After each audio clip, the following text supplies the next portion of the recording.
ನೀವೊಂದ್ ಸಂಬಂಧ ಹುಡುಕಕ್ಕೆ ಎಷ್ಟು ತಗೋತೀರಾ? High class ಸಂಬಂಧ ಅಂದ್ರೆ 10,000 ರೂಪಾಯಿ, ಮಿಡ್ಲ್ ಕ್ಲಾಸ್ ಸಂಬಂಧ ಅಂದ್ರೆ 5,000 ರೂಪಾಯಿ. ಇದ್ರಲ್ಲಿ 50,000 ರೂಪಾಯಿ ಇದೆ. ನೀವೇನ್ ಮಾಡ್ತೀರೋ ನಂಗೆ ಗೊತ್ತಿಲ್ಲ. ನನ್ನ ತಂಗಿಯರ್ಗೆ ಸಿಟಿಲಿರೋ ಒಳ್ಳೆ ಮನತನ ಡಾಕ್ಟರ್ ಇಂಜಿನಿಯರ್ ಗಂಡುಗಳೇ ಆಗ್ಬೇಕು. ವರೋಪಚಾರ ವರದಕ್ಷಿಣೆ ಎಷ್ಟೇ ಆದ್ರೂ ಸರಿ, ನಾನು ಯೋಚನೆ ಮಾಡಲ್ಲ. ಮುತ್ತಣ್ಣ, ನಿಮ್ಮ ಸಂಬಂಧ ಬೆಳೆಸ್ಬೇಕು ಅಂದ್ರೆ ಅವ್ರು ಪುಣ್ಯ ಮಾಡಿರ್ಬೇಕು. ನೀವೇನು ಯೋಚನೆ ಮಾಡಬೇಡಿ. ಆದಷ್ಟು ಬೇಗ ನೀವು ಹೇಳಿದ ವರಗಳನ್ನ ಹುಡ್ಕೊಂಡು ಬರ್ತೀನಿ.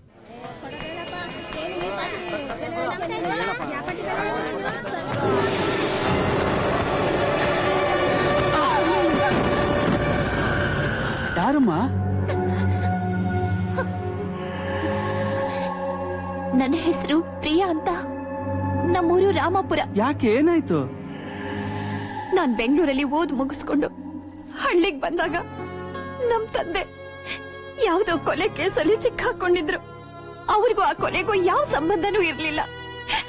ನಮ್ಮಪ್ಪನ ಉಳಿಸ್ಕೊಳಕೋಸ್ಕರ ನಮ್ಮೂರ್ ಸಾವುಕಾರನ ಹತ್ರ 50,000 ರೂಪಾಯಿ ಸಾಲ ಮಾಡಿದ್ವಿ. ಆದ್ರೂ ಏನೋ ಪ್ರಯೋಜನ ಆಗ್ಲಿಲ್ಲ. ಕೋರ್ಟು ನಮ್ಮಪ್ಪನ್ಗೆ ಜೀವಾವಧಿ ಶಿಕ್ಷೆ ಕೊಟ್ಬಿಡ್ತು. ಈ ವಿಷಯ ಕೇಳಿ ನನ್ ತಾಯಿ ತೀರ್ಕೊಂಡ್ರು. ಈಗ ಅವನು ನನ್ ಸಾಲ ತೀರ್ಸು, ಇಲ್ಲ ಅಂದ್ರೆ ನನ್ನ ಆಸೆ ತೀರ್ಸು ಅಂತ ಹಿಂದೆ ಬಿದ್ದಿದ್ದಾನೆ. ಅವನು ಅವನ ಕಡೆಯವರು ನನ್ನನ್ನು ಅಟ್ಟಿಸ್ಕೊಂಡ್ ಬರ್ತಿದ್ದಾರೆ. ದಯವಿಟ್ಟು ಅವನಿಂದ ನನ್ನ ಕಾಪಾಡಿ. ನೋಡಿ, ಅವ್ರು ನಿಮ್ಗೆ ಎಷ್ಟು ದುಡ್ಡು ಕೊಡ್ಬೇಕೋ ಅದನ್ನ ನಾನ್ ಕೊಡ್ತೀನಿ. ಆಕೆನ್ ಬಿಟ್ಬಿಡಿ. ಯಾವನಿಗೆ ಬೇಕೋ ನಿನ್ ದುಡ್ಡು? ಇಷ್ಟು ದಿವಸದಿಂದ ಇವಳಿಗೋಸ್ಕರನೇ ಕಾಯ್ತಾ ಇದ್ದೆ. ಇವಳು ಸಿಕ್ಕಿರ್ಲಿಲ್ಲ, ಆದ್ರೆ ಇವತ್ತು ಇವಳು ಸಿಕ್ಕಿದಾಳೆ.